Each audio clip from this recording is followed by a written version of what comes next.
Hi, I'm Mark Davidson.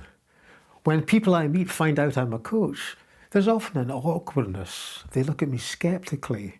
And the only reliable way I've found to dispel the awkwardness is to admit there's a lot of, bullshit in the world of coaching. I tend to then get a knowing smile, often a laugh.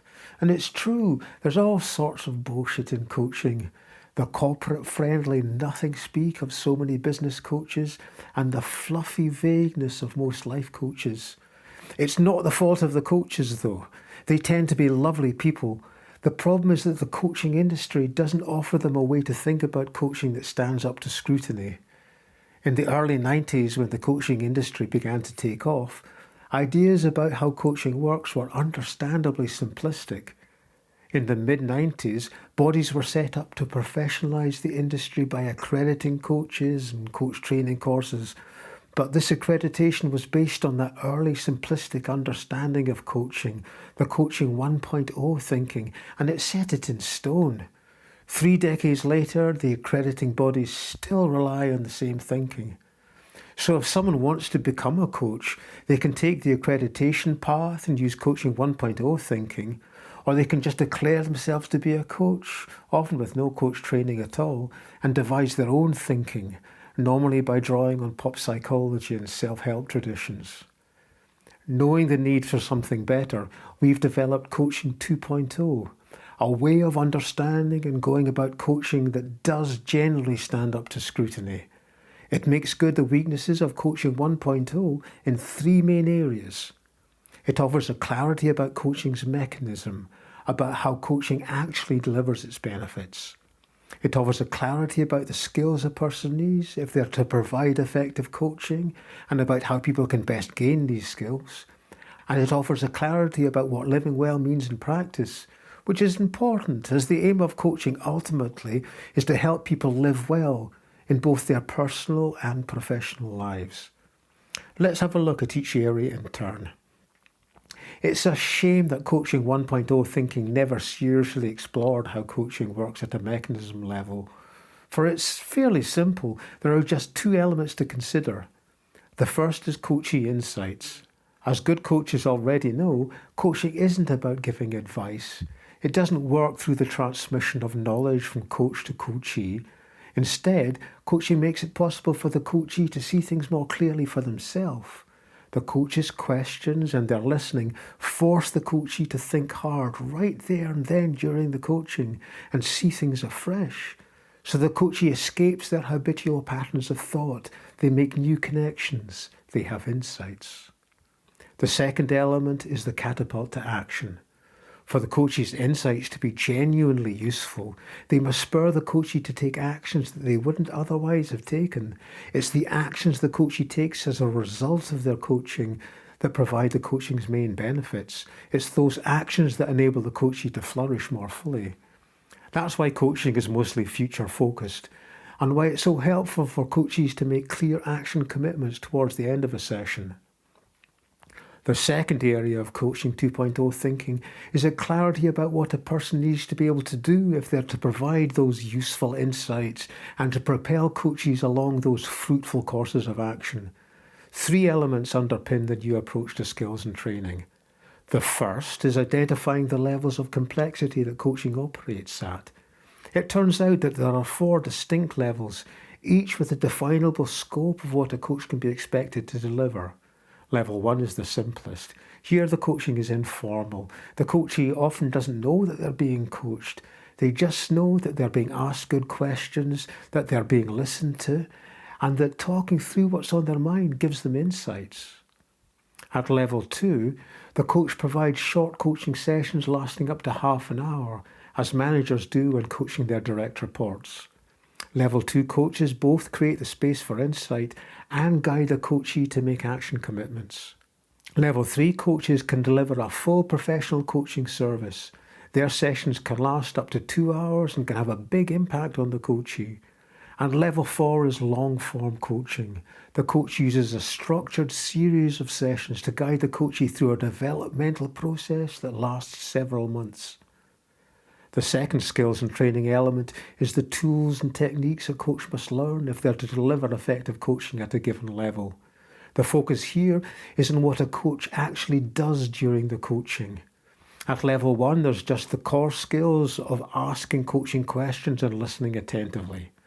Level 2 coaches need the 3 tools that make up the foundation tool set. Level 3 coaches need 4 more tool sets, 15 tools in all. And level 4 coaches use the same 5 tool sets, they just do more with them. Being able to structure an effective session provides the third skills and training element. At level 1, it's simple. The coach just asks good questions and listens attentively. Their listening forces the coachee to think in order to find satisfying answers to the questions. We've found that our 3-act model makes it easy for people to structure their level 2 coaching. It's similar to the 3-act model that screenwriters use to structure movies. Certain things need to happen in each act if the whole process is to work properly. Our staircase model works well for structuring level 3 coaching. It can sit at the back of the coach's mind as they coach, keeping them oriented within the session while they give their full attention to the coachee. And we've built everything we found important about structuring long-form coaching into what we call the coaching journey. The final area of Coaching 2.0 thinking is our mapping out of what in practice living well involves. Coaching 2.0 thinking provides coaches with a sense of the lie of the land, of the shape of the territory that coaching explores. This isn't so they can give the coachee any kind of advice, it's so they can keep the light of inquiry shining where it's most needed. There are 4 living well elements.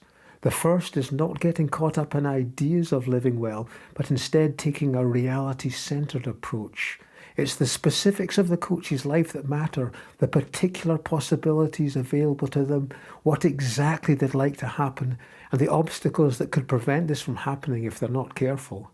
Ideas serve as tools that can point at the concrete specifics of reality. The point is not the quality of the ideas themselves, it's whether they can help the coachee handle reality better. The second living well element is life alignment. It's how the person can come into harmony with life at the big picture scale. The best place to begin here is building a clear sense of purpose. By exploring a person's feelings and their sense of what matters, the person can become clear about what deep down they most want to happen. The person can then set clear ambitions and use their powers of insight to develop sensible strategies for pursuing these ambitions. And to handle the complexity of modern life well, they can become organised enough to pursue many ambitions at the one time, juggling priorities and matching what they want done with opportunities for action. The third living well element is using the moment. Coaches can help people become better at handling life as it happens in the here and now. Coaching can help them perform well through helping them develop and stick to skill-building programs and through helping them build the mental habits to make good use of the skills they already have. And it can help them build habits of orientation that keep their performances directed at useful ends. The final element is the examined life. As human beings, we're able to worry about whether or not we're making good use of our time upon this planet. Coaching helps us apply our capacities for insight to our own lives and follow through on what we see by taking action. It helps us live examined lives. When we do, we arrive at a harmony with the human condition. This can bring a deep-seated peace of mind, so it's important practically, and it turns out to be important philosophically too. All the parts of Coaching 2.0 thinking work together to build a powerful whole, so let's have a quick recap. There are 3 areas of Coaching 2.0 thinking. There's the mechanism level understanding of the coaching process, the clarity about what's needed to deliver this process, and the understanding of what living well involves. To understand how coaching works at a mechanism level, we need to know that coaching creates the conditions for the coachee to have their own insights, and that these insights are useful and they lead the coachee to follow more fruitful courses of action than they would have done without the coaching. The second area, skills and training, defines 4 levels of coaching. As a coach moves up through the levels, they become able to provide ever more substantial coaching. Coaching 2.0 thinking also identifies the tools and techniques that coaches need to be able to employ at each level and the structures they can use to keep their coaching efficient and effective. And finally, there's the clarity about what living well involves. Coaching 2.0 thinking takes a reality-centered approach to living well. It investigates the specifics of a coach's life rather than abstract ideas about living well. It helps coaches find a big picture harmony with life through aligning their actions with the futures they most want to reach. It helps them make good use of what life offers from moment to moment through helping them build habits of in-the-moment orientation and helping them develop their performance abilities. And it offers the peace of mind that comes from living a fully examined life.